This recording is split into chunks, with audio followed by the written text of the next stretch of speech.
canal 3, que estará transmitindo do inglês para o português. Retornamos agora com o último painel técnico do dia, intitulado O Negócio dos Substratos e as Culturas Energéticas. Convidamos para moderar este painel Simone Damasceno Gomes, professora da UniOeste.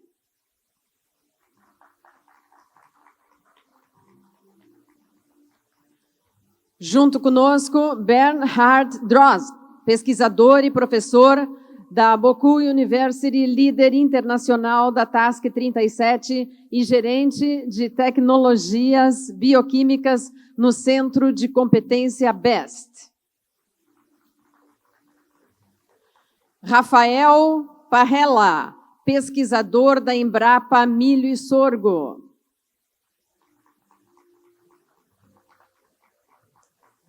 Junto conosco também o pesquisador sênior da Embrapa Suínos e Aves, Ayrton Kunz.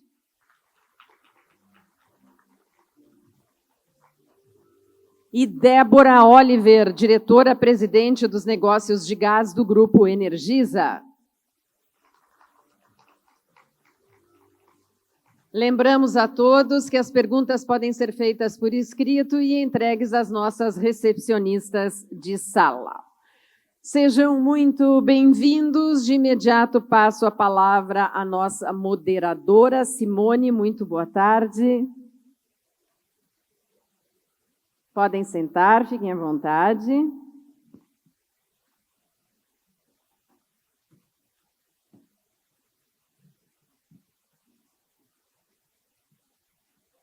Boa tarde a todos. É um prazer estar coordenando como moderadora, na verdade, né, desse painel número 5 do 8º Fórum Brasileiro de Biogás e Biometano. Agradeço a presença de todos aqui na plateia, né? Bom, esse painel ele vai versar sobre o negócio dos substratos e as culturas energéticas. Então, nós discutiremos sobre avanços na gestão dos substratos, estratégias de codigestão, valorização de resíduos e o papel das culturas energéticas no fortalecimento do setor de biogás. Gostaria de chamar a atenção para esse painel por focar a produção do biogás e biometano no aspecto do substrato. Então, nós vamos trazer uma discussão para as etapas anteriores à obtenção do produto que tanto estamos discutindo, que é o biogás e o biometano. Na dinâmica do painel, nós teremos 2 palestrantes, com a apresentação de até 20 minutos cada um, depois a participação dos 2 debatedores, e estará aberto também às perguntas da plateia. Bom, dando início, eu gostaria de convidar o professor Bernhard Drost para proferir a sua palestra, a sua apresentação. Dr. Bernhard, fique à vontade.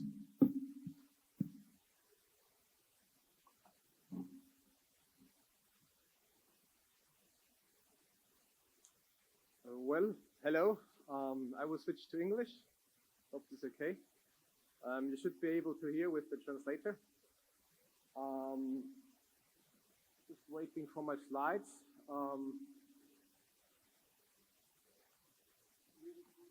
Okay. Okay, good. Yes, I'm very happy to be here. I would like to thank a lot Felipe and CI Biogas for inviting me. I'm based in Austria and Europe, and I represent today BEST, Bioenergy and Sustainable Technologies, and also Boku University. And I'm also here on behalf of IEA Bioenergy Task 37, which I'm leading in the International Energy Agency, a group for technology cooperation. We work in our research labs a lot with different types of wastes, especially industrial wastes. So I will try to give you a bit of an overview of the activities with industrial waste, but also bio-waste. First, as an introduction to myself, I would like to shortly present to you Austrian Research Competence Center. Our group is based in Tulln, which is close to Vienna, and Austria is in the heart of Europe, so it's a small country with about 8 million people. Okay. I was presenting to you BEST, and we work on circular economy and renewable energy systems in the area of research and development. We also have a research area which works on gasification, so producing gas from, for example, wood or woody biomass by thermochemical processes and other processes like pyrolysis and so on. From the International Energy Agency, I would just like to give you a short introduction on this program. So currently it's in the news due to shortages of energy. And this IEA has also, if you have a look here, a group on energy research and technology and on renewable energy. And here is the technology collaboration program on IEA bioenergy. And if you want to join on LinkedIn, you can go here. And we have about 26 members in IEA bioenergy, with a strong focus of Europe, but also US, Canada, Brazil, China, India, Japan, Korea, Australia, and South Africa. Last but not least, our research group is based at University, Boku University. There's a long history of cooperation between CI Biogas and Boku University. Don't want to go too much into detail here, but was founded 1872, and we have about 12,000 students. In our institute, which is the Institute of Environmental Biotechnology in Tulln, my professor, who is already retired, actually when I was born in the year 1982, he wrote a book on anaerobic digestion of waste. It was published in the Springer Verlag. It was German. But we have a long tradition on working in research on biogas fermentation and optimizing this process. So if I go on the industrial waste, industrial residue side, we can have like two approaches. So we have a producing industry who has a residue, and we put next to it the biogas plant. So this would be an on-site approach. So that the industry could process the biogas at the facility. Or if you have industrial waste, you can also have like various plants and also biogas plants which can receive from one industry or from various industries. So can be approaches rather centralized monodigestion or co-digestion, where we have a lot of combination of feedstocks. I would present you examples where it's more on the left side, so this centralized part. But of course, if you can treat one waste in monodigestion in one plant, you can also mix it with other wastes. So it also gives a good idea of what is the variety of feedstocks that we have for biogas. I would like to highlight also two publications which we have been doing in the International Energy Agency on biogas and the producing industry. So one is specifically on residues from food and beverage industry, and the other is more on the side of an industrial process, how you can integrate biogas to reduce Scope 1, Scope 2 emissions. You find here the citations, so you can go also there and download there for free. Some examples I'm presenting are also in this presentation. So let's go a bit more into detail. So what are examples where we can use industrial waste? This is an example from an Austrian sugar producer.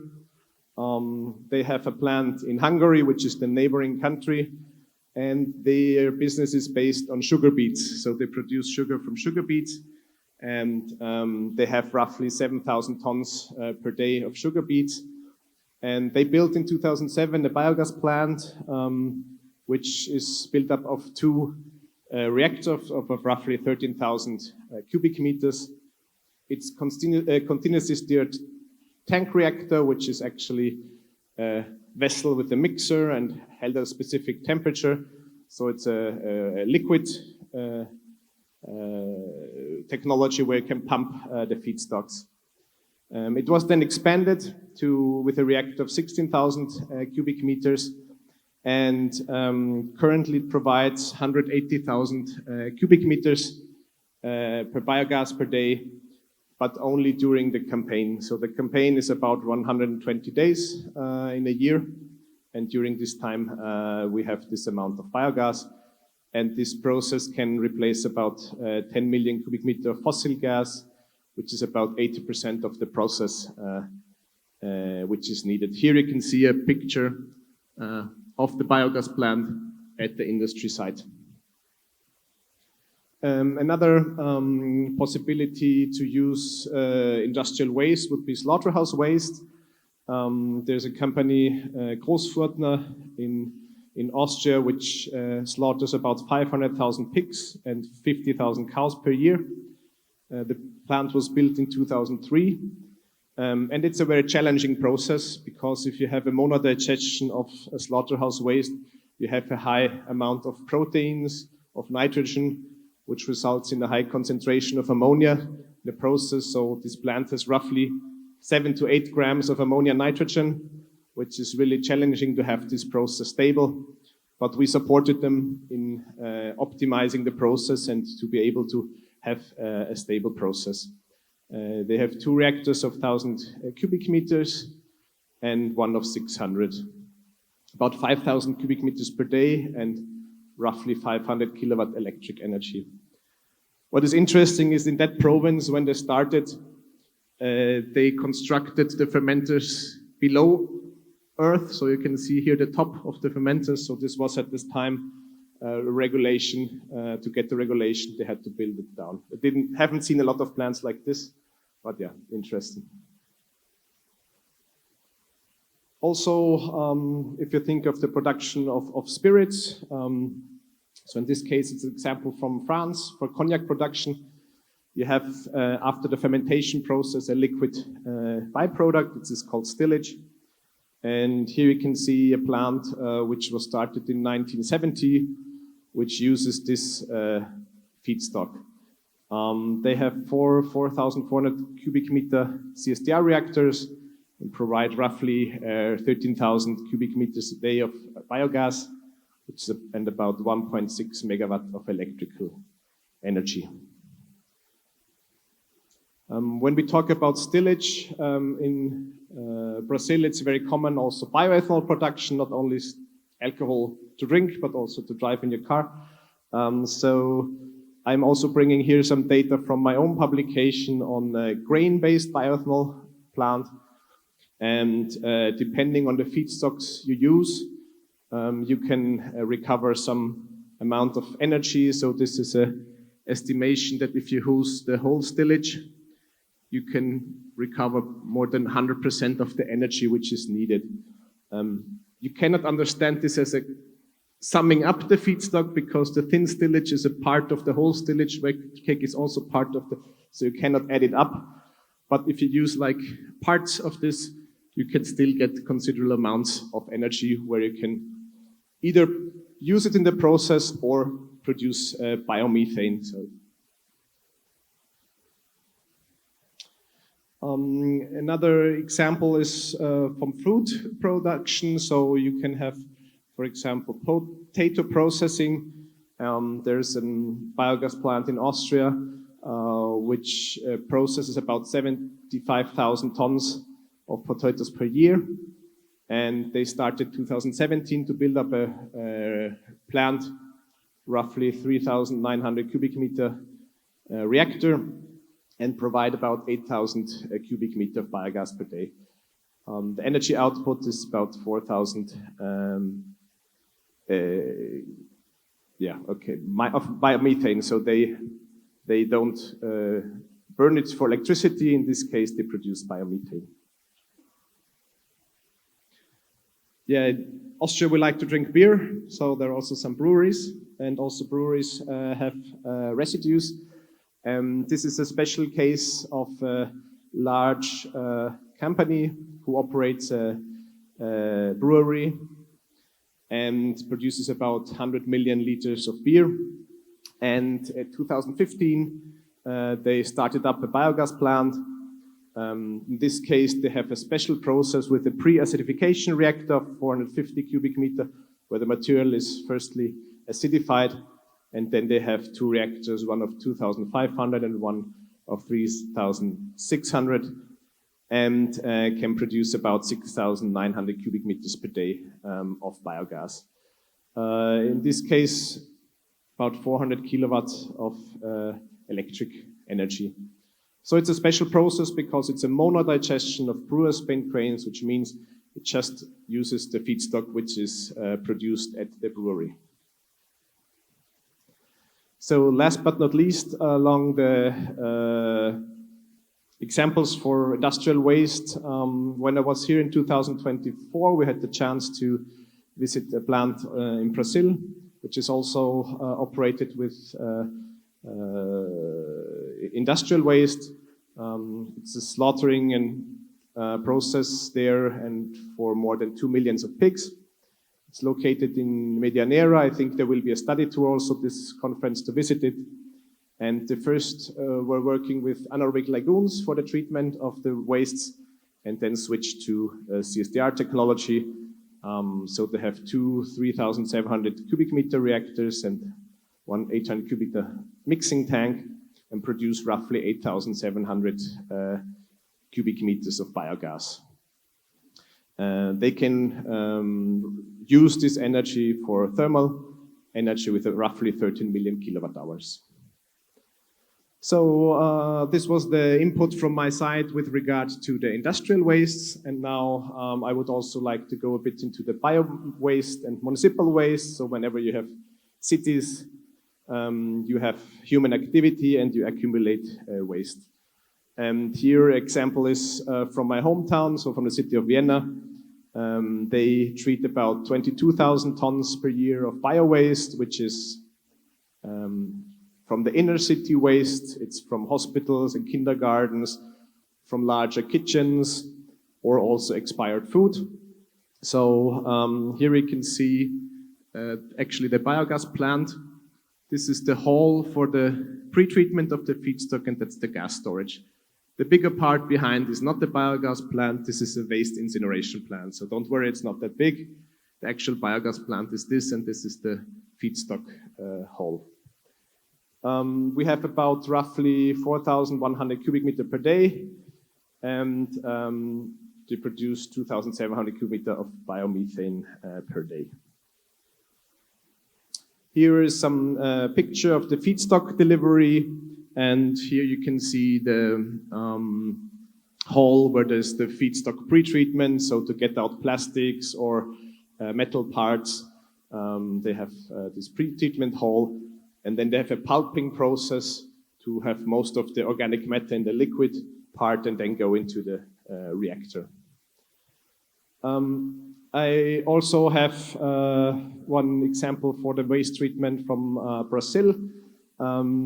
Actually, in this plant, it's in Curitiba, there was Austrian biogas technology integrated into the plant.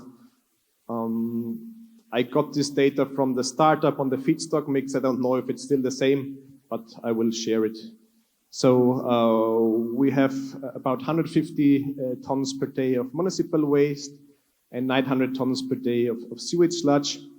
The plant was started up 2016, and in this case we also have typical CSDR reactor technology, and they have two 5,000 cubic meter reactors and a 3,500 cubic meter post-digester. Biogas production is about 23,000 cubic meters a day, and thermal energy roughly 23 million, electric energy, kilowatt hours, electric energy 21 million. These were the examples. I would like to go a bit also into technology. So I have showed you a lot of reactors which are more the CSDR type, which is the continuously steered tank reactor. But there is also dry digestion, which is used for waste treatment. And here I will just show you some examples.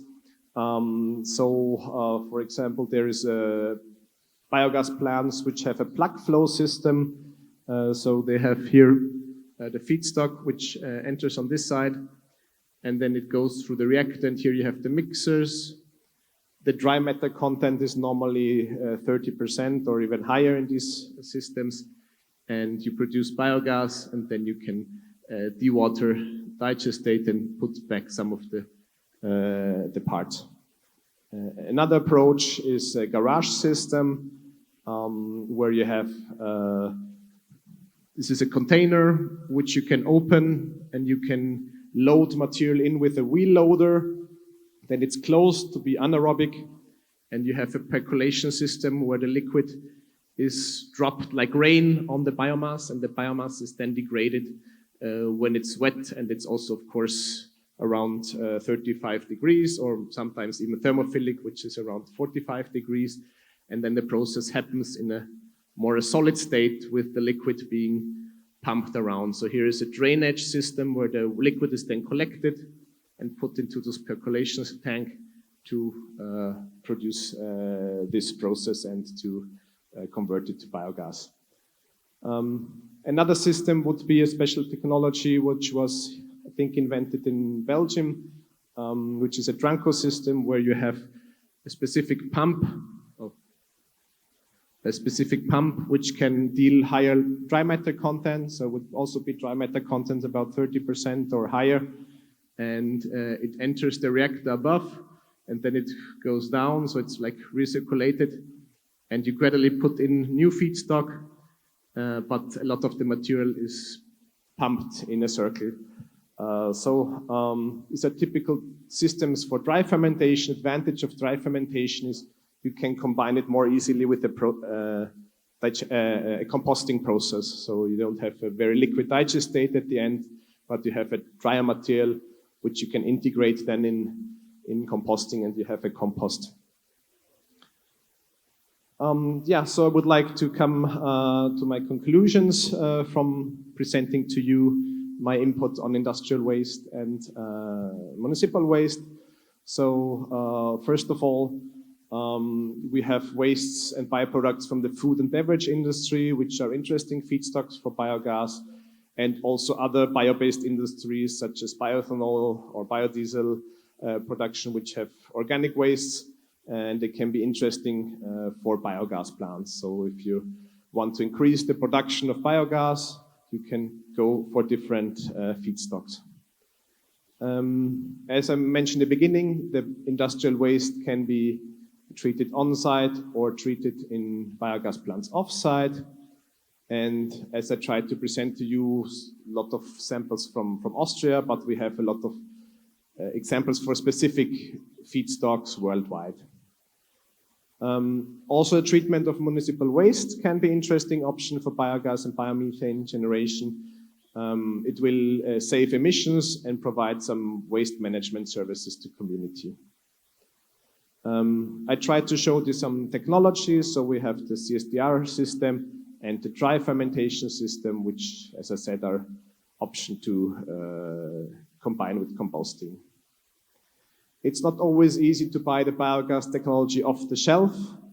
So biogas systems are integrated into an industrial process, agricultural value chain, and municipal waste schemes. So it depends on the feedstocks, and also if they should be integrated into existing schemes as composting. With this, I would like to thank you for your attention. It's a typical Austrian biogas plant in winter, so probably don't have so many pictures of this in Brazil. And I'm happy to be here, and very impressed to see that there's a lot of activity here in this conference. Thanks a lot.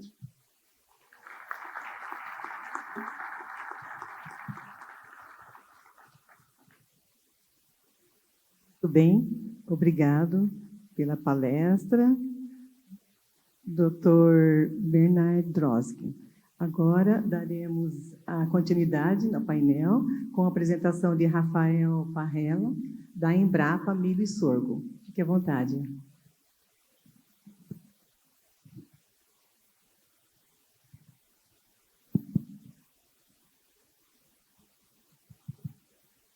Boa tarde, pessoal. É um prazer muito grande estar aqui hoje com vocês. Minha primeira vez aqui no Fórum de Biogás. Então, para mim é uma honra estar aqui hoje, trazendo novidades para o Congresso. Meu tema aqui vai ser sobre culturas energéticas, né, envolvendo aí principalmente o sorgo e o capim-elefante, para a produção, usado como substrato para a produção de biogás e biometano. Então, é uma agenda nova que a gente está trabalhando na Embrapa, é uma equipe de diversas unidades, e o objetivo nosso hoje é mostrar para vocês a oportunidade das culturas energéticas aumentarem a eficiência dos sistemas de biodigestão que tem no Brasil. Essa aqui é a mensagem, e contribuir para a redução de emissões e incrementar a circularidade aí nas propriedades rurais. Muitos resultados aqui fazem parte de um projeto nosso que ele se chama Biogás. Ele é coordenado, envolve 4 unidades da Embrapa, coordenado pelo Dr. Ayrton, aqui da Embrapa Suínos e Aves. A gente faz uma integração com várias especialidades para desenvolver uma tecnologia. Vou comentar rapidamente sobre o cenário da bioenergia e como que isso chegou para a gente no sorgo e no capim, sobre as culturas energéticas e uma demonstração da área piloto. A Embrapa ela tem 43 unidades descentralizadas no Brasil, que dá uma força muito grande de pesquisa, uma rede de inovação na Embrapa, onde as unidades têm temas específicos e também integram com outras unidades para desenvolver os setores.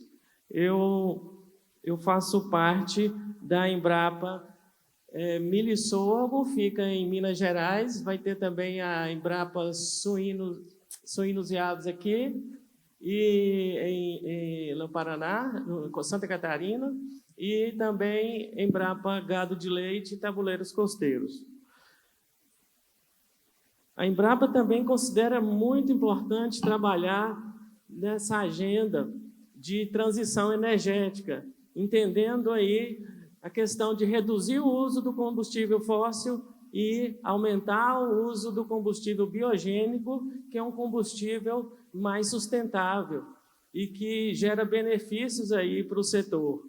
Então, a Embrapa tem várias culturas que ela vem trabalhando nesse sentido, e hoje eu vou mostrar aqui sobre o sorgo nessa agenda.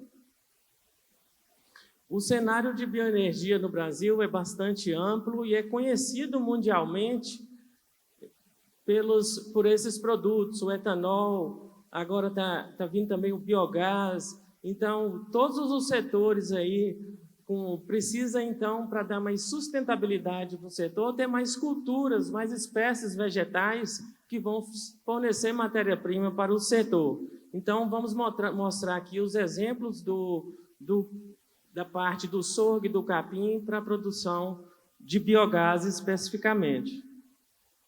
Sobre o sorgo, a gente tem a Embrapa Milho e Sorgo em 7 Lagoas, onde que desenvolvemos pesquisas com desenvolvimento de cultivares. A nossa unidade completou 50 anos em fevereiro desse ano, e desenvolvendo ativos de inovação para o Brasil, e trabalha com todos os tipos de sorgo. A gente pode ver aqui o sorgo granífero, utilizado para a produção de ração, alimento para alimentação animal, e também utilizado para a produção de etanol no Brasil. É o principal tipo de sorgo, mas é um sorgo de porte baixo, que não dá muito volumoso. Então, cada um tem sua característica e sua destinação. Então, tem outro sorgo silageiro, sorgo sacarino. Nós vamos falar especificamente desse sorgo aqui, o biomassa. é um material de porte muito alto, de alta produtividade, de ciclo curto. Então, esses são os sorgos de mais importância econômica no Brasil. Sobre as produtividades aqui desse tipo de sorgo, bastante interessante comentar esse slide aí, porque no Brasil nós temos aqui dois períodos tradicionais de cultivo, que a gente chama de primeira safra ou safra, e a segunda safra, que é o plantio de safrinha, né? Então, a gente pode cultivar o sorgo nessas duas épocas de cultivo, sempre plantando ali a safra mais produtiva é a primeira safra, porque nessa época é a época de início, período chuvoso, maior radiação luminosa. Então, com isso, o material produz mais e cresce mais. Olha o tamanho aqui do material. Então, são materiais que podem produzir aí de 80 a 120 toneladas de massa verde por hectare, e num ciclo de 150 a 170 dias, e materiais para a segunda safra que produzem menos na segunda safra, em torno de 50 toneladas, 40, mas é uma segunda safra, então mantenha a primeira safra para outra cultura, não desloca outras culturas. Então temos esses dois cenários. Aqui embaixo eu coloquei algumas produtividades do milho e do sorgo tradicionalmente. Então o milho, a produtividade dele é de 35, 40, até 60 toneladas por hectare. Esse é o grande diferencial desses novos sorgos que a gente trabalha. Isso não existia antes no Brasil. Então, são materiais que estão chegando já no mercado. Esse material aqui a gente lançou esse ano. Ele chama BRS 662. É um híbrido de sorgo que foi desenvolvido pela Embrapa em parceria com a empresa Latina Seeds e já está comercializando essa semente no Brasil. E tem esses tetos de produtividade que são bem animadores.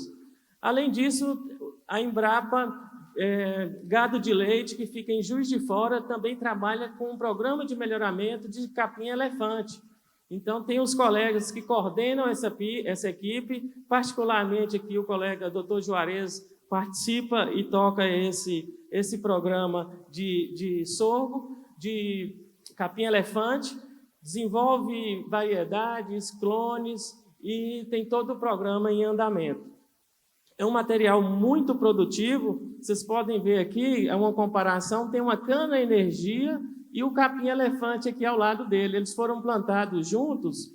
Olha o potencial de crescimento desse material de capiaçu. Ele tem umas diferenças em relação ao sorgo, mas são materiais muito produtivos. A principal diferença é que ele é plantado por mudas e o sorgo por semente. Então, eles são bem produtivos e vão se complementando aí.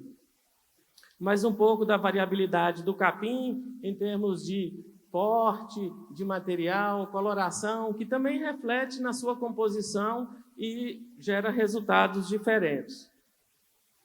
Aqui um pouco do detalhe do trabalho nosso, para envio das amostras.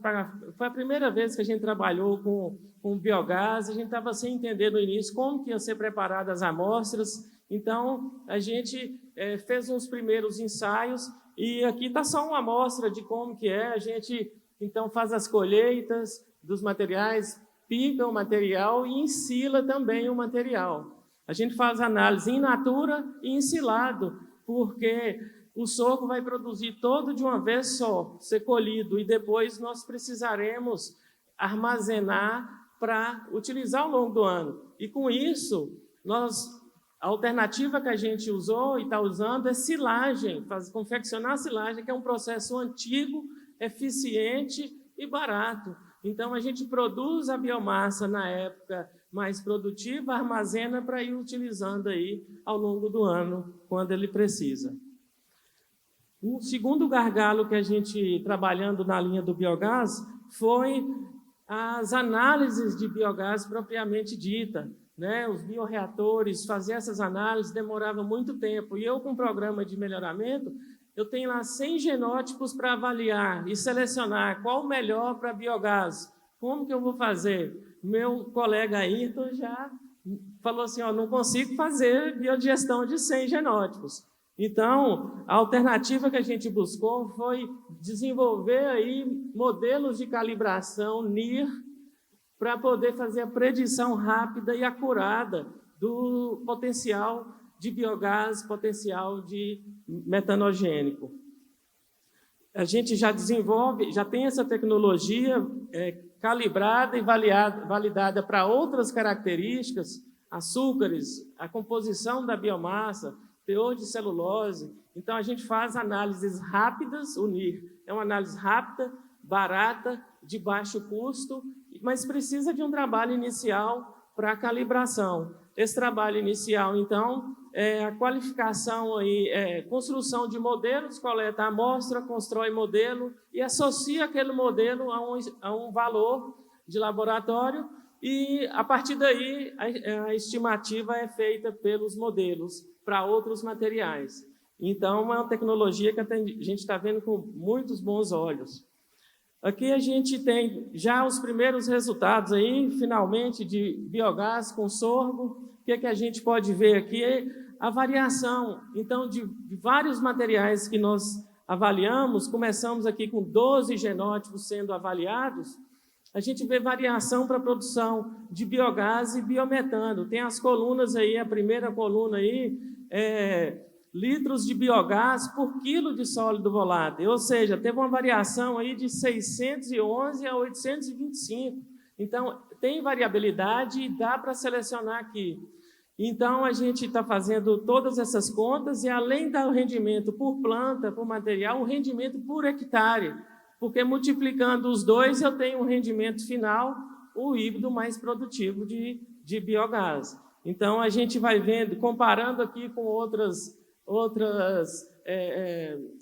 substratos, né? Então, aqui veja que ela traz uma vantagem, mais de 600 litros comparado com esses outros, e uma cultura dedicada que nós temos o domínio do cultivo dele. Só essa comparação, mais um aqui agora com capim, também ele mostra valores altos aqui, de 600 até 700 litros de biogás. Então, também mostra nessa coluna aqui a produtividade por hectare e a gente combina com a produtividade dele em litros por quilo de sólido volátil. O produto desses dois eu tenho um rendimento final aqui. Tem valores aqui de 23 mil metros cúbicos por hectare. Então, são valores muito altos. Isso tem que lembrar que o capim ele é uma cultura semiperene, são 3 colheitas por ano. Então, aqui dá um valor mais alto, é o ano inteiro produzindo. Então, são culturas que se complementam e que trazem segurança para o usuário do biodigestor, para garantir biomassa para o ano inteiro.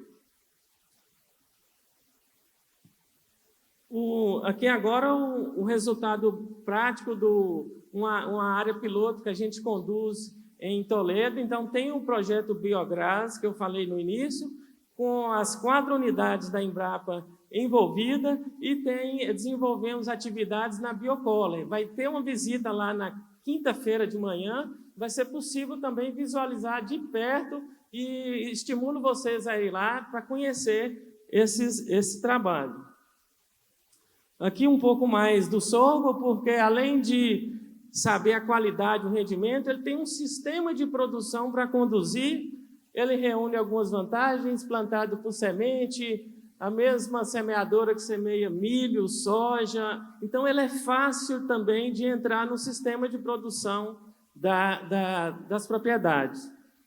Aqui nós fizemos esse cultivo lá sem adubação química, utilizando apenas o digestato. A gente vem monitorando o solo e a composição, fazendo a recomendação. No início eu fiquei com a pulga atrás da orelha, porque a gente utiliza muito nitrogênio, extrai muito potássio também, mas a composição dela é bem favorável aqui para essa produção.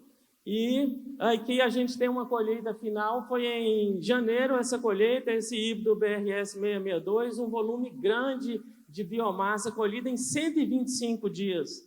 Então, é uma cultura precoce, essa é o grande é o grande mérito dessas culturas, uma produção rápida, um volume grande, em 4 meses, 5 meses, você tem material para levar para o biodigestor.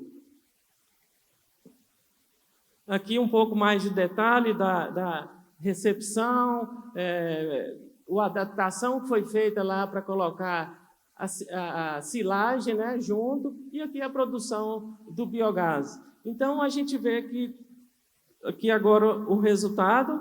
Então, a gente teve lá uma produção em termos de hectare, assim, de cada material, a gente teve os rendimentos anotados e para direcionar os materiais mais produtivos. E o grande ponto é, produzia 340 metros cúbicos dia, e depois que entrou o sorgo. Antes de entrar o sorgo, 284 metros cúbicos, um incremento aí significativo, aproximadamente aí 20%, e aqui acompanhando aqui os trabalhos de laboratório e em escala, apoiando a gente, feito aí pelo colega Ayrton, então mostrando aí esse incremento aqui. Aqui quando usa apenas dejeto, comparando a escala laboratório com real, e aqui esse incremento quando adicionou apenas 0,5 de carga orgânica. Então, a mínima a gente colocou. Nós ainda temos as progressões e possibilidade de aumentar essa eficiência muito maior. Do capim também é o mesmo sistema, porque a produção, ensilamento e levar para o digestor, para o biodigestor. Então, é muito semelhante e a produção dele também foi muito alta, acumulada, 231 toneladas em um ano, e a produção de metano aqui foi de 483. Antes era 458. Teve um aumento também, e aí a gente está vendo essas questões de continuar validando esses dados, para poder entregar os melhores materiais e melhor rendimento. Aqui, então, só para, já fechando aqui meu trabalho, as culturas energéticas, essa figura aqui é de um trabalho que foi publicado desse ano, 2026, que pode trazer mais informações para vocês aí sobre o sorgo para a produção de biogás, mas que a figura ilustra as duas culturas, que produzindo biomassa para os biodigestores, que vão gerar biogás, energia, fertilizante e mantendo aí a circularidade, a produção de biogás e a circularidade. Bom, como considerações finais, então, nós temos aqui as culturas energéticas, então, apresentam grande potencial para a produção de biogás e biometano no Brasil, contribuindo aí para a captura de carbono e descarbonização. Então, muita gente fala em descarbonização, você imagina um sorgo de 5 metros, um capim de 5 metros de altura, aquele volume de massa. E isso, sim, é descarbonizar, porque ele pegou o carbono todo do ar e vai dar uma destinação diferente para ele. Então, aqui nós temos também um ponto-chave aqui, é a oferta constante de biomassa. Não tem aquele negócio, hoje tem, hoje não tem, amanhã não tem. E, vai vir um navio lá do outro lado do mundo para vir para cá. Não, então nós vamos cultivar, plantar aqui, vai desenvolver a economia local, gerar recursos localmente, insumos, adubo, insumos, sementes, adubos, não, vai ser o digestado, mas você gira uma economia em volta, então faz tudo a ver, trabalhar com culturas energéticas. A gente, então, mais um ponto importante, que é uma tecnologia nacional, no caso das cultivares que a gente está trabalhando, desenvolvida pela Embrapa. Então, cada unidade trabalhando e as outras unidades apoiando, então nós chegamos nesses materiais com longos anos de trabalho e estão disponíveis agora para a gente. Daqui para frente vão ser oportunidades de melhorias e ajustes aí desse material. E também a questão do planejamento territorial, possibilitam ampliar a produção de biogás. Eu tenho a mesma planta, eu não vou mudar na planta, não vou mexer nela, pedir para aumentar, nós vamos pegar a mesma planta e concentrar o substrato com mais substrato para poder gerar biogás. Essa que é a principal ideia e que a gente trouxe nesse projeto aí. Bom, era isso que eu tinha para apresentar. Agradeço a todos aí.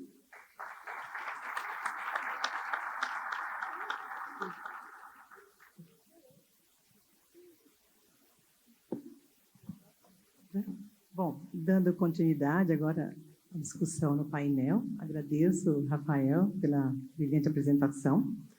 Eu acho que foi bem fundamental a apresentação dos dois palestrantes, porque nos trouxe um panorama bem conciso assim, e completo sobre a questão dos substratos na produção de biogás e biometano, trazendo aí vários exemplos e tecnologias também, inclusive arranjos, tratando resíduo sólido com resíduo líquido. Então, vendo grandes possibilidades aí nesses arranjos para a produção de biogás com as tecnologias.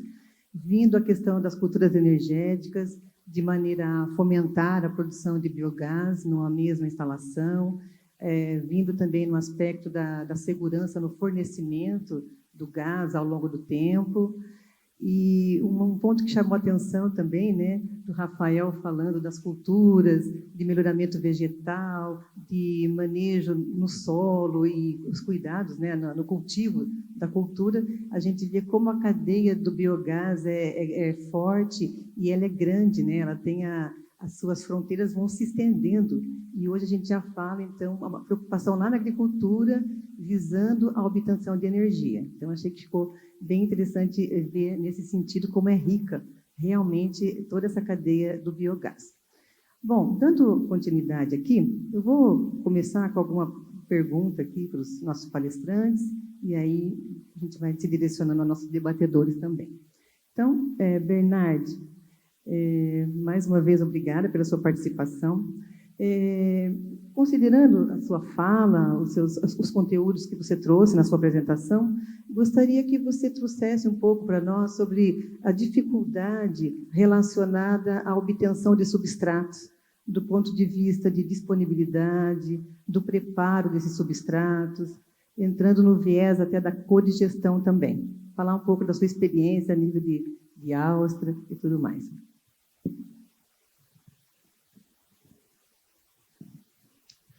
Okay, so the question of feedstock, I will try to summarize it in a way that I try to show a broad range of feedstocks, and especially in Austria, we have industries and a very strict waste treatment regime, so the industries need to show that they do something with the residues or byproducts, so either they have to do another product, or they can go, for example, for treatment in a biogas plant or a composting plant. And so on the one hand, this is a good situation for biogas and for biogas plants, because you have a legal situation where there is a need to treat, but also sometimes we have about like 400 biogas plants in Austria. There can come a competition for the different feedstocks, especially the ones which have a high energy yield, are very good for biogas. Maybe to add to the feedstocks, so like we in the research center, we try to find a good way and how to make a stable biogas process, even with feedstocks which are maybe not so easy to digest, because they have a high amount of nitrogen in there, or they have a high amount of lignin in there. So we try to increase the range of feedstocks for the biogas sector.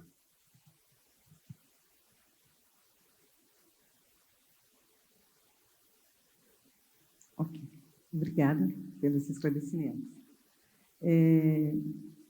Rafael, gostaria de conversar com você sobre tudo isso que você falou das culturas energéticas, desse potencial, né?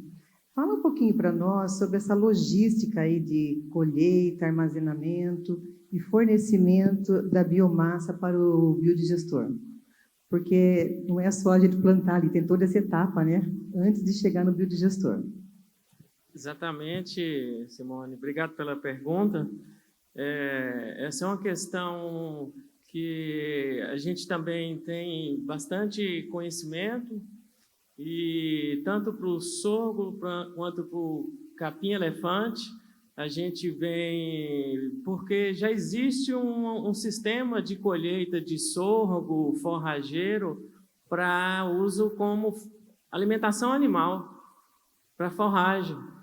Então, assim, não está difícil para a gente adaptar isso, ajustar isso aí. O que tem de diferente? É um sorgo muito maior.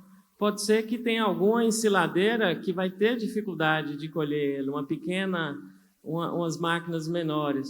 Mas nos nossos trabalhos aqui, a gente tem conseguido fazer a colheita toda mecanizada com as forrageiras disponíveis. Isso dá uma eficiência muito grande para o sistema. Muito rápida a colheita nossa. Um ponto que tem que ficar atento com cada cultura é quando colher cada cultura no seu melhor momento para o rendimento de biogás. Não deixar passar ou colher antes dos prazos. A gente tem colhido eles na maturação e em torno de 120 dias, fazendo essa colheita com bastante eficiência e poucas perdas. Então, não é um animal domesticado já a questão de colheita em sorgo e capim. Pensando nisso, então, nessas atividades, né, pós-colheita, o tempo de armazenamento desse sorgo até a introdução no biodigestor, tendo em vista que a gente vai trabalhar com uma demanda no biodigestor, como que funciona? Vocês fizeram esse teste do potencial de metano ao longo do tempo?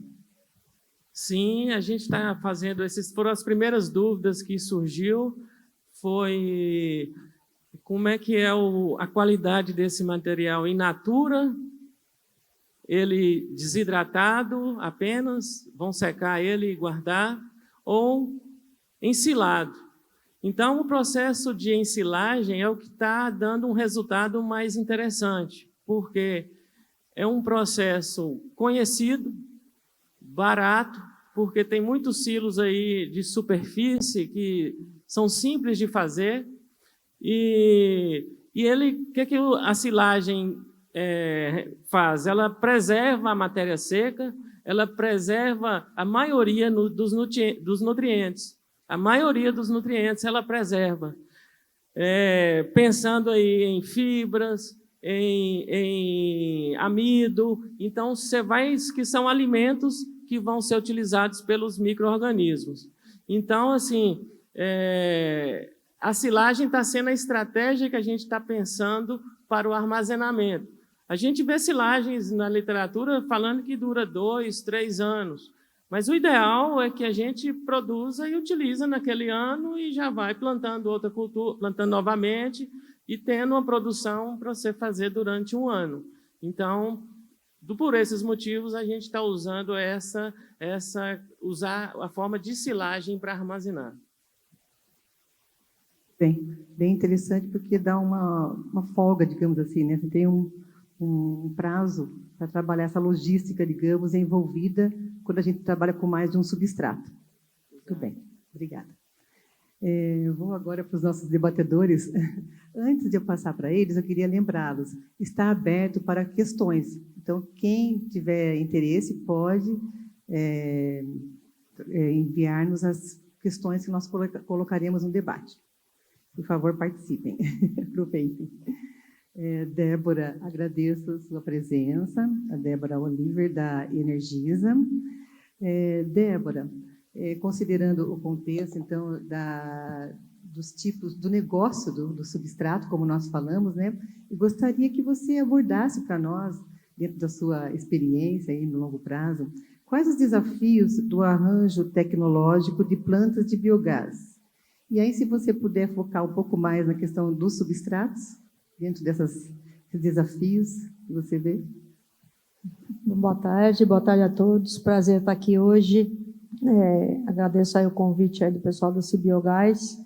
É um assunto bastante interessante, de fato muito crítico, né, para a produção do biogás.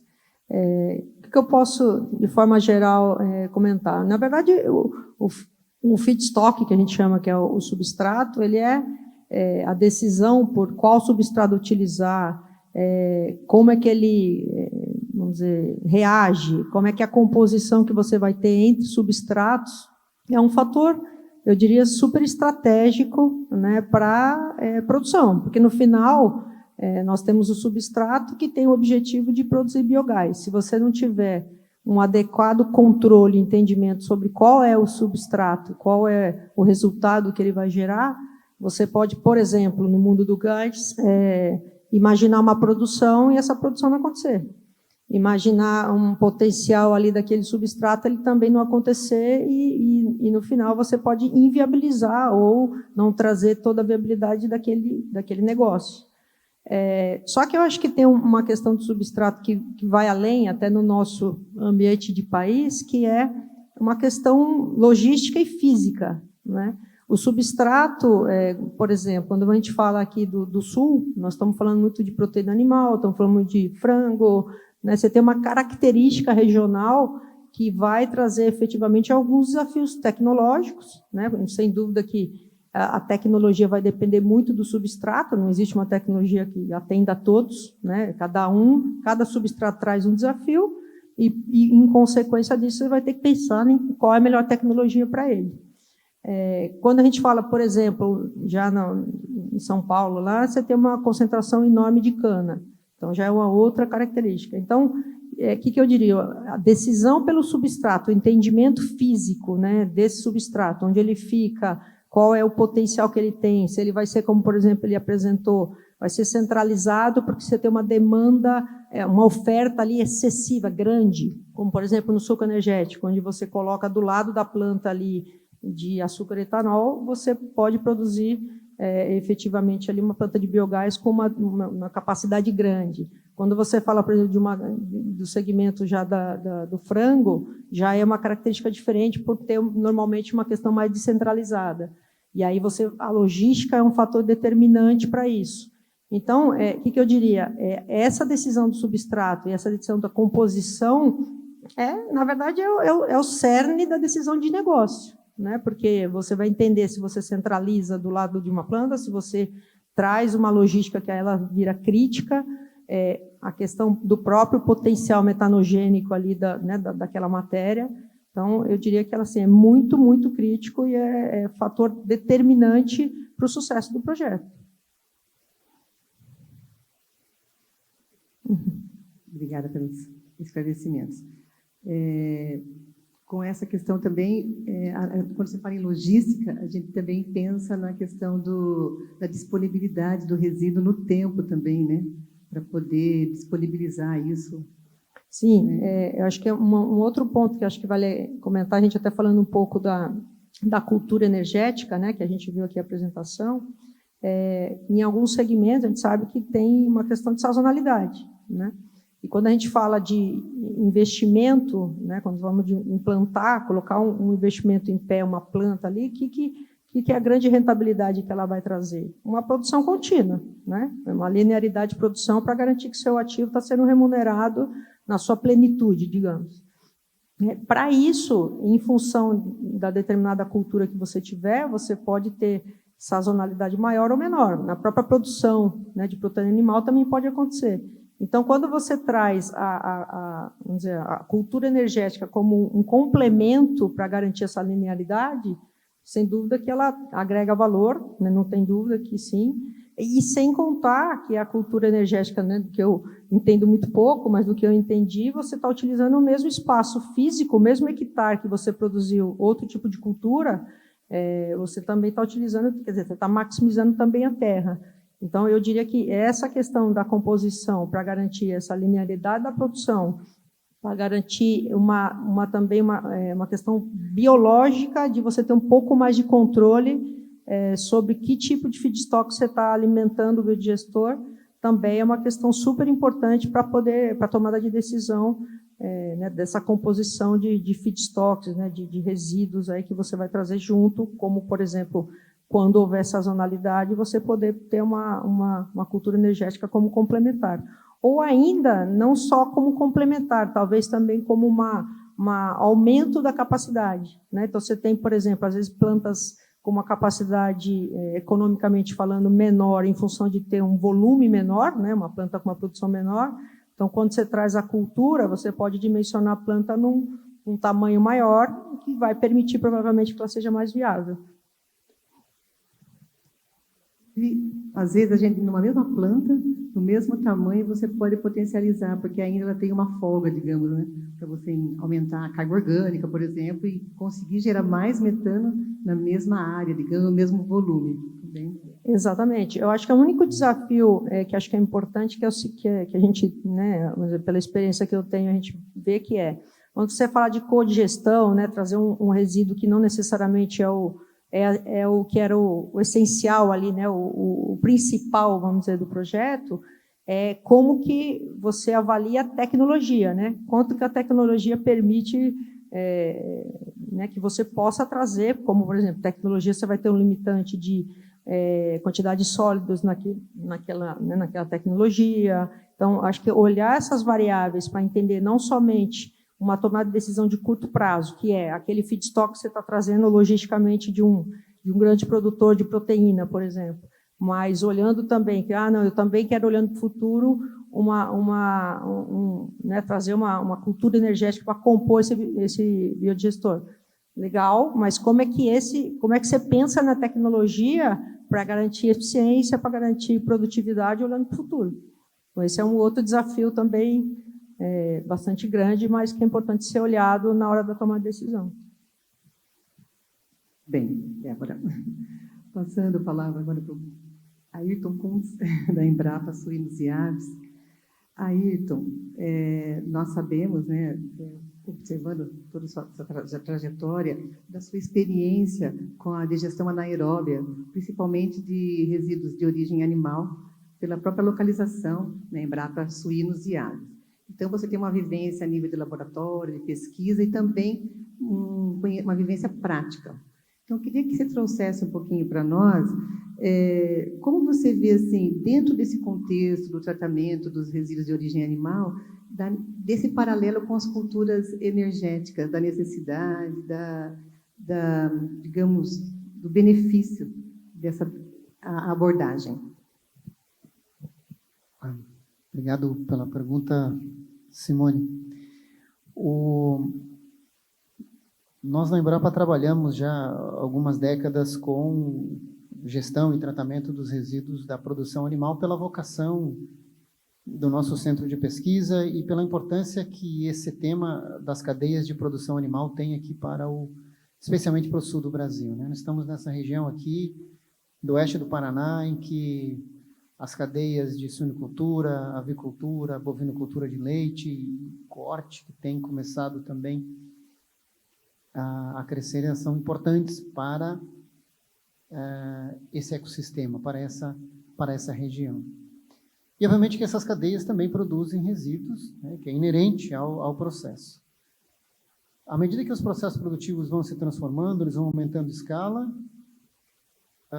vão produzindo um volume maior de resíduo em áreas cada vez menores, em áreas confinadas. É como uma cidade. Fizemos um paralelo com uma cidade. Uma pequena cidade e uma grande cidade, né? O resíduo é produzido numa pequena cidade, o lixo urbano, numa grande cidade também. No entanto, os desafios de uma grande cidade são diferentes. E na produção animal, é isso que acontece. A gente tem em granja sistemas produtivos cada vez maiores, um volume produzido cada vez maior, e esse material, obviamente, tem capacidade de produção de biogás.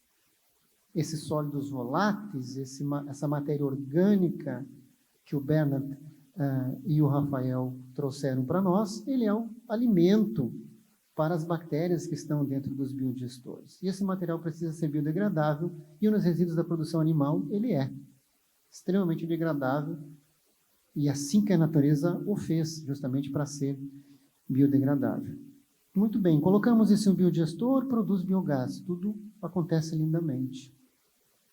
Nós temos algumas questões que são importantes que a gente precisa considerar com relação a isso. Nesses resíduos da produção animal, suinicultura, por exemplo, você tem 97% de água nesses materiais. Aí eu digo, eu vou botar isso num reator do tipo CSTE. É que eu sempre digo para os meus alunos, biodigestor não é chaleira, não é para aquecer água, é para aquecer biomassa, é para aquecer sólidos voláteis, é para aquecer matéria orgânica. Então você tem um substrato que é altamente biodegradável, mas que tem muita água. Então isso torna os processos menos eficientes, não pela matéria orgânica que você tem, mas pela água presente nesse material. E aí surge a possibilidade e a lógica de você pensar na composição com outros materiais de tal forma que você consiga aumentar a concentração de sólidos, voláteis, de matéria orgânica dentro desse reator, para que você consiga otimizar o processo. Isso pode ser feito com outros tipos de resíduos, resíduos agroindustriais, por exemplo, com uma concentração de sólido maior, que isso já é feito, um exemplo da Energisa faz isso, essa composição desses resíduos, ou, por exemplo, que nós estamos estudando na Embrapa, culturas energéticas. Qual é a lógica de utilizarmos as culturas energéticas? Nós misturamos um material que tem cerca de 97% de água, ou seja, 3% de sólidos totais, com outro material que tem 25%, 30% de sólidos. É o que o Rafael nos apresentou. Então, o que acontece? Você sobe a concentração de sólidos, você coloca mais matéria orgânica dentro desse reator e você tira a água. Você aquece, você transforma a biomassa em metano com uma maior eficiência de processo de reator.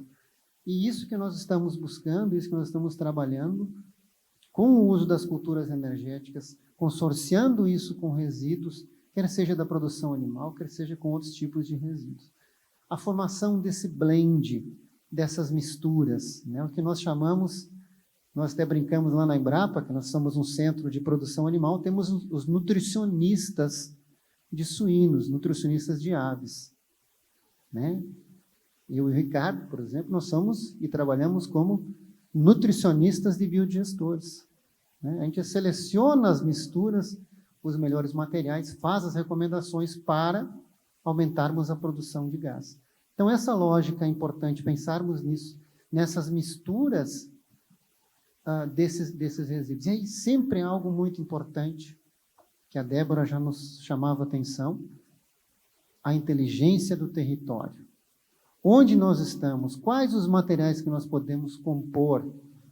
Eu acho que é melhor razão eu compor aqui, por exemplo, dejetos de suínos com resíduo de coco.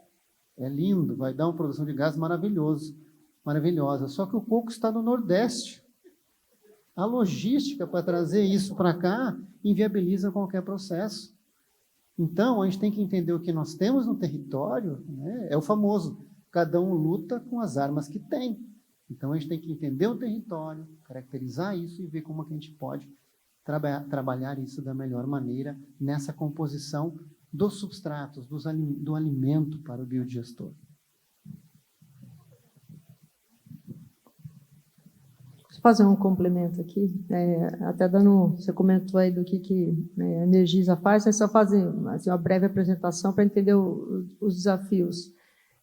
Bom, a Energisa entrou, né, no segmento de biogás e biometano em 2023 e acabamos agora de ter as licenças todas dessa planta, que é em Santa Catarina, em Campos Novos, e que, né, qual que é o escopo dessa planta? Ela recebe resíduos, então a gente faz essa logística vindo das indústrias, recebemos o resíduo nesta planta, esses resíduos, né, são lá misturados e alimentados no biodigestor, esse biodigestor gera biogás e biometano, o biogás a gente inclusive usa energia lá da planta também, né, tem o autoconsumo, e depois a gente, ao final do processo, a gente gera o biofertilizante. E aí, por que eu quis comentar? O que é muito interessante? Esta região, né, sabemos aqui, né, quem está em Santa Catarina e Paraná, a gente tem um grande desafio sanitário e ambiental, né, porque as indústrias, no final, o que as indústrias buscam? Produzir mais frango, produzir mais porco, é isso que ela quer. Só que, ao final do processo, existe um passivo, de certa forma, e que, como a Ayrton comentou, fisicamente, não adianta você distribuir esse resíduo, né? Não tem espaço físico, a gente tem até, né, áreas lá autorizadas, bonitinhas, licenciadas, mas você tem uma restrição. Então, quando você traz para a planta e você exatamente faz esse mix ideal que ele está comentando, né, trazer mais matéria, vamos dizer, misturar um pouco mais de sólido naquele líquido, ao final do processo, você tem menos resíduo que você volta para o campo. O que é muito bom, porque no final você consegue ter uma economia circular e também tratar o ambiental de uma maneira muito efetiva, o que no final é a principal objetivo do produtor, é que ele continue produzindo, né? Então, isso acho que é o ponto dele, desse mix, eu acho que faz muito, muito sentido também para o segmento que está produzindo esse resíduo, né? Que no final é o nosso cliente, como gerador de resíduos. Nós estamos com o tempo esgotado, mas vou pedir licença um pouquinho para a organização. Nós temos 2 perguntas, e são relacionadas à questão da cultura energética. Então, eu vou passar uma pergunta para o Ayrton, que ele vem um pouco mais na pegada do biodigestor, e a outra para o Rafael. Então, começando aqui com o Ayrton, vamos fazer um bate-papo rápido por causa do tempo, tá? Então, assim, quem mandou foi o Nicolas, do CI Biogás. A pergunta com relação a, seria necessário qual pré-tratamento para a digestão anaeróbia no biodigestor? Tem o problema da lignina? Outra pergunta, junto aí. Pelos resultados, qual a estimativa da área mínima para viabilizar? Obrigado pela pergunta, Nicolas. A primeira pergunta com relação à composição da biomassa da cultura energética, ela é extremamente importante para otimizarmos a produção de biogás. E é isso que os nossos colegas melhoristas da parte vegetal estão trabalhando fortemente. Esses genótipos, nós avaliamos quais que têm maior potencial de geração de biogás e selecionamos aí o melhor genótipo para se transformar numa cultivar, essas coisas que o Rafael sempre fala para mim, eu faço sim, que estou entendendo tudo. Mas a lógica é essa, né? Aumentar a produção de biogás a partir desse melhoramento genético. Bom, aí isso vem do campo, vem para uma planta de biogás. E aí tem uma primeira grande vantagem. Esse material é diferente de um resíduo. Resíduo chegou, alimentou. Não pode, eu vou alimentar semana que vem. Não, é agora. Com as culturas energéticas, nós temos o quê? Poupança. E aí nós fizemos o quê aí com isso? Processo de ensilagem para termos essa poupança no tempo. E eu posso continuar trabalhando com as culturas com os resíduos, e os resíduos, quem trabalha com isso, a Débora sabe disso, é dor, é sazonalidade, é variação na composição. Tudo isso a gente precisa trabalhar com isso, porque é o mundo dos resíduos, ele é assim. Então, esse processo de pré-tratamento com a ensilagem que nós fizemos, e aí considerando-se a composição, que é muito importante, ela serve como essa poupança. E a lignina, como você perguntou, sim, ela é importante porque é uma macromolécula muito complexa de difícil degradação. E a nossa lógica é diminuir a concentração dessa lignina. Só que a gente não pode zerar. Zerou a lignina, literalmente, a planta não para em pé. Porque a lignina é como se fosse o esqueleto dessa planta. Ele precisa disso também, né? Acamamento, todas essas coisas que os colegas falam disso. Essa era a primeira pergunta, eu demorei 5 minutos. E qual é que era a segunda? Pelos resultados, qual a estimativa da área em hectare, né? Área mínima para viabilizar? Ah, sim. Nós temos isso. Essa pergunta também ela é importante. E nós temos as contas disso. Quanto, para respondermos isso, uma pergunta importante. Quanto eu posso produzir de biogás ou de metano por hectare? Essa é uma pergunta importante, a partir desse trabalho que nós fizemos. Os nossos números, os números brasileiros são muito bons. pela nossa capacidade de fotossíntese. O fotoperíodo aqui é muito grande, então a gente produz muito mais biomassa. Então, os nossos dados mostram aí essa variação que o Rafael falou, né, de 9, 10, 12 mil normal metros cúbicos de metano por hectare. Então, a partir dessas contas, aí você pode levar isso por quanto você produz tonelada de matéria fresca, quanto que você produz por hectare tonelada de matéria fresca, você vai para o processo de dimensionamento do seu biodigestor. Então, valem as mesmas contas. A dimensão, o dimensionamento do seu biodigestor, a escala mínima de viabilidade do seu biodigestor, vai coordenar diretamente com a sua área agrícola necessária para a geração desse substrato, desse material que você vai ensinar para alimentar a sua planta de biogás. A cultura ela viria como um coadjuvante, digamos, né, nessa planta de biogás. Bom, a outra pergunta, então, seria para o Rafael, mas com a questão do solo, então, agora. A pessoa não se identificou, mas a pergunta é, no caso do sorgo e capim-elefante, retirando-se a palhada e exportando nutrientes, como será a conservação do solo? E a aderência dos produtores, pois possivelmente terão que repor os nutrientes exportados, elevando custos e etc. Obrigado pela pergunta, excelente pergunta. Nesse caso, a gente está fazendo todos os trabalhos, monitorando a fertilidade do solo, e talvez eu não enfatizei muito, mas a gente está usando o digestato. O digestato ele é rico em macronutrientes, principalmente o nitrogênio e potássio. Então, a gente fez esses cultivos lá já há 3 anos, sem utilizar fertilizante, e está monitorando esses nutrientes. Então, assim, e a gente não está utilizando todo o digestato que tem disponível lá.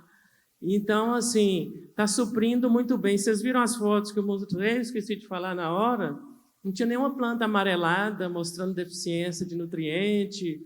Sempre durante a cultura, naquelas fases iniciais, a gente já distribui esse digestato, e então ele está suprindo a necessidade do sorgo. A gente viu que ele tem pouco fósforo, dependendo do tipo de solo, pode ser necessário aplicar uma fonte de fósforo mais barata para repor isso daí, em alguns solos que tenham baixos teores. Mas nos que a gente está trabalhando aqui, lá de Toledo, está com uma fertilidade muito boa, os nutrientes equilibrados. Acho que tinha mais outro ponto na questão. Questão dos produtores, né? Dos produtores, a aceitação, isso é a vida deles, é plantar culturas para sorgo e milho. Nós temos aí no Brasil 2 milhões de hectares de sorgo, então isso é muito comum, é muito fácil a adoção dessa tecnologia. É a mesma semeadora de soja, é a mesma semeadora de milho, são os mesmos equipamentos para manejo cultural, então, assim, controle químico de alguma praga. Então, assim, a aceitação, ele vai, quanto à condução da lavoura, vai ser mais fácil, ele vai depender da ocupação da terra. Então, assim, a gente pode competir com a cultura igual a soja, né? Difícil de competir com, mas aí nós vamos produzir a soja, você quer produzir soja ou substrato para produzir biogás? Não, meu negócio é substrato, então seu negócio é plantar cultura energética. Então, eu vejo que vai ser uma facilidade de aceitação também. Só para fechar a última pergunta que o Ayrton fez sobre lignina, é importante o ponto, a concentração, a composição de lignina, e nesses materiais, principalmente os de sorgo, eles têm baixíssimos teor de lignina na biomassa. Então, é assim, material que tem lá rico em celulose e hemicelulose, e tem menos de 7% na biomassa de lignina. Então, acredito, os resultados estão mostrando na prática que ele não está interferindo e a planta também precisa realmente. Obrigada. Bom, então aqui nós estamos... Nos deram mais uns minutinhos aqui. Alguém mais quer fazer algum comentário, algum destaque sobre o que nós falamos? Então, acho que pode ficar à vontade. Talvez faltou comentar um pouco da particularidade das culturas energéticas, da questão de adaptação no Brasil. O Ayrton comentou da produtividade que é alta, mas também a possibilidade de cultivar em áreas mais marginais, em áreas com mais restrição hídrica. O sorgo é uma cultura, o sorgo e o capim tem uma adaptação muito grande nesse sentido. Uma tolerância grande ao calor, né? Nós estamos vendo aí, vivendo um mundo de aquecimento global, então uma cultura que adora o calor. Então, assim, ela produz mais, vai dar mais produtividade. Claro que ela precisa de água também, mas a gente pode ir para áreas mais marginais, não competir aqui com a soja, com outras culturas. A gente vai ampliar as áreas de cultivo. Mas como já tem algumas plantas instaladas em áreas nobres, né, a gente também vai poder fazer isso nas áreas ao entorno e buscando cultivar áreas que são muito produtivas para conseguir superar aí até as culturas como soja e milho.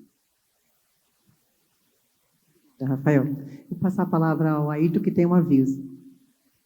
Só para fecharmos, na próxima quinta-feira, dentre as visitas técnicas, um dos roteiros será, pela parte da manhã, na quinta-feira, na planta da Biocoller, em Toledo, em que nós temos o projeto que está em andamento com culturas energéticas. Lá vocês poderão ver sorgo e capiaçu, né, que é o capim-elefante, plantados lá, e também o arranjo com o processo da digestão anaeróbia, né? Então, vai ser uma oportunidade para isso. Aí você fala, eu quero ir, que bom. Onde que eu me inscrevo? Não se inscreve mais, porque já está tudo esgotado. Então, quem se inscreveu, não temos mais capacidade de levar a gente, porque nós temos a logística do ônibus para levar lá. Tá? Então, o pessoal que se inscreveu, por favor, na próxima quinta-feira, não percam o horário, que tem gente na fila de espera, tá bem? Obrigada. Bom, então nós vamos finalizar aqui o nosso painel. Obrigada pelo tempo a mais que nos foi dado.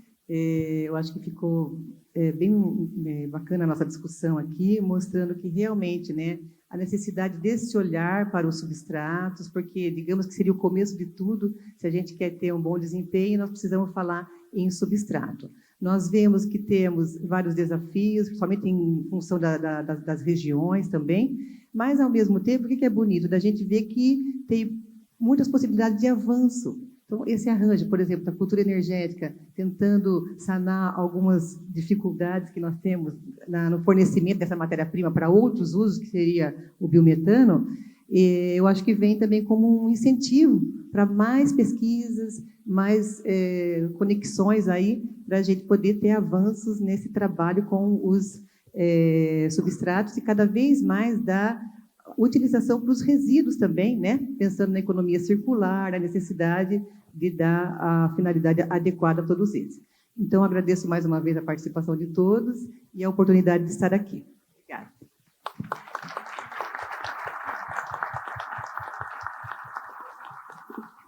Muito obrigada, parabéns, mais um painel fantástico aqui no nosso fórum.